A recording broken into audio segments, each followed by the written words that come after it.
Hi friends, இன்றைக்கி என்ன பார்க்க போகிறோன்னா எங்கள் ஊர் பூங்காவுக்கு தான் நேற்று போயிருந்தோம். செம்மையாக இருந்துச்சு.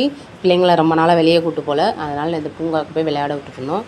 இதுதான் எங்கள் ஊர் தூத்துக்குடி ஸ்டேட் பேங்க் காலனி பூங்கா. நல்லா சூப்பராக இருக்குங்க. பிள்ளைங்கள் விளையாடுறதுக்கு நிறைய விளையாட்டு ஜாமான் இருக்கும். இங்கே பாருங்கள், யானை சர்க்கிளு, இது வந்து என்ட்ரன்ஸ், உள்ளே போன உடனே என்ட்ரன்ஸு யானை சர்க்கிளு.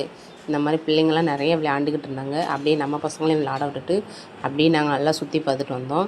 இப்போது நிறைய விளையாட்டு ஜாமான் கொண்டு வச்சுருக்காங்க பாருங்கள். அப்படியே உள்ளே வந்து நல்லா வாக்கிங் போகிறதுக்கு நல்ல ஒரு இடமா இருக்கும். இந்த படிக்கிற பசங்களாம் வந்து படிப்பாங்க. அதுக்கப்புறம் பிள்ளைங்களாம் விளையாடுவாங்க, பெரியவங்களாம் வாக்கிங் போவாங்க. ரொம்ப நாள் ஆச்சுன்னு இந்த மாதிரி டேமேஜ் ஆனதெல்லாம் வந்து சீக்கிரம் மாற்றிடுவாங்க. ரெடி பண்ணி வச்சுருக்காங்க, இன்னும் மாற்றலை. இந்த மாதிரி சர்க்கிளு, அங்கங்கே ஃப்ரீயாக ஆட்கள் உட்கார்றதுக்கு ஷீட்டு, இந்த மாதிரி நிறையா போட்டு வச்சுருப்பாங்க. என் பசங்க வந்து ஊஞ்சல் ஆடிக்கிட்டு இருக்காங்க பாருங்கள். நம்ம அப்படியே கிட்ட போய் பார்க்கலாம்.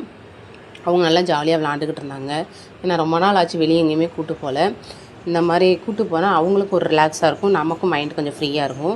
இந்த மாதிரி பசங்களை விளாட விட்டுட்டு, ஏன்னா அவங்களே விளாண்டுக்குருவாங்க. நான் எதுவுமே இது பண்ண தேவையில்ல. 2 பேர் இருக்கனால என் பசங்களை அவங்களே விளாண்டுக்குவாங்க.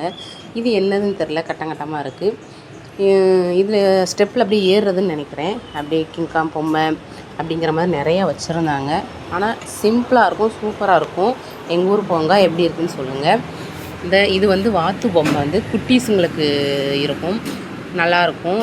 என் பையன் வந்து அவனே சுற்றிக்கிட்டு அவனே ஏறி விளாண்டுக்கிட்டு இருந்தான். அதுக்கப்புறம் அப்படியே விளாண்டுட்டு என் வீட்டுக்காரும் வந்துட்டாங்க. அப்படியே போய் ஷவர்மா, அப்புறம் என் ஹஸ்பண்டுக்கு பிடிச்ச அத்தோ அதெல்லாம் சாப்பிட்டுட்டு அப்படியே வீட்டுக்கு வந்துட்டோம். வாரத்தில் ஒரு நாள் இந்த மாதிரி என்ஜாய் பண்ணுறதுல தப்பு இல்லைங்க. அதனால் அப்படியே போய் சாப்பிட்டுட்டு கடையிலே வச்சு சாப்பிட்டு வீட்டுக்கு வந்துட்டோம். பாய்.